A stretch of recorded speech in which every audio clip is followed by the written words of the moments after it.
Hello, my name is Phil Pereira, and I'm the Emergency Ultrasound Coordinator at the New York Presbyterian Hospital in New York City. And welcome to Soundbites Cases. In this module, we'll continue our journey down the path of the 4 cardiac examination views. Specifically, in this module, we're going to look at probe position C, known as the apical view of the heart. I hope you've been able to join me prior for looking at probe position A, the parasternal views, and probe position B, the subxiphoid views of the heart. So the apical view of the heart is an excellent view and gives a great deal of information about our patient's heart, as it shows all 4 chambers of the heart in relation to one another. Therefore, the apical view of the heart is preferred by cardiologists as it shows the synergy of all of the chambers of the heart to one another. Now let's take a look at a pictorial showing how to perform the apical view of the heart. Preferably, you're going to be using a small footprint phased array type probe that can easily get in between the ribs.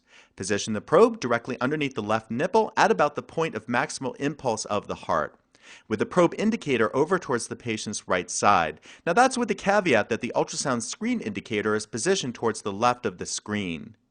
Now, moving the patient into the left lateral decubitus position can improve imaging from the apical view of the heart, as it moves the heart closer to the probe and moves the lung out of the way. Thus, it's important to consider moving the patient into this position when performing the apical view of the heart. Now let's learn how to interpret the images that we'll obtain. We see here a pictorial to the left and an ultrasound image to the right. As we're imaging from the apical view of the heart, we're closest to the ventricles, and in this image we see the left ventricle to the right of the screen and the right ventricle adjacent. The atria from the apical view of the heart will be further away, thus posterior to the ventricles. And we see here the left atrium just below the left ventricle and the right atrium below the right ventricle. We also see the valves, the tricuspid valve to the left and the mitral valve to the right in between the left atrium and the left ventricle. We can also appreciate the white line surrounding the heart, which is the pericardium. Now let's take a look at a video clip showing the apical view of the heart in action. This is taken from a medical student triathlete, so let's take a look at that left ventricle. We see the left ventricle in its more superficial location to the right of the screen. Notice the percentage change from diastole to systole. Note the walls almost touch with each heartbeat, indicating a good contractility. We see the right ventricle to the side of the left ventricle and the 2 atria posterior to the ventricles. Notice the mitral valve in between the left atrium and the left ventricle and the tricuspid valve to the right side. Notice here the absence of any significant pericardial effusion. Let's contrast that last clip from this patient who has a dilated cardiomyopathy. And as we look at that left ventricle from the apical view of the heart, we see a very poor percentage change from diastole through systole.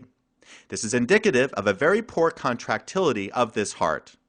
We see the right ventricle to the side of the left ventricle and the 2 atria posterior.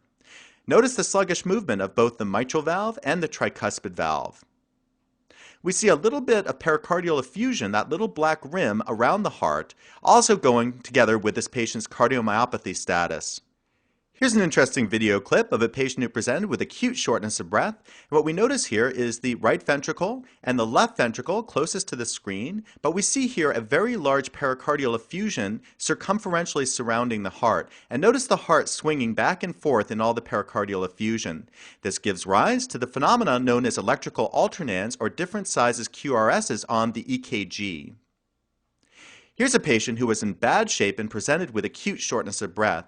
We see a very large pericardial effusion, and let's look specifically at the right ventricle. Notice that it caves in from diastole due to the high pressure in the pericardial sac. Thus, this is indicative of advanced cardiac tamponade. This patient will need a stat pericardiocentesis procedure. So in conclusion, I'm glad I could share with you the Soundbites module going over the apical views of the heart. This is an often neglected view, but one that gives a great deal of information about your patient's heart and really should be routinely integrated into the cardiac echo examination. It's best to move the patient into the left lateral decubitus position to optimize imaging from the apical view of the heart to see all 4 chambers of the heart in relation to one another. So I hope to see you back as Soundbites continues.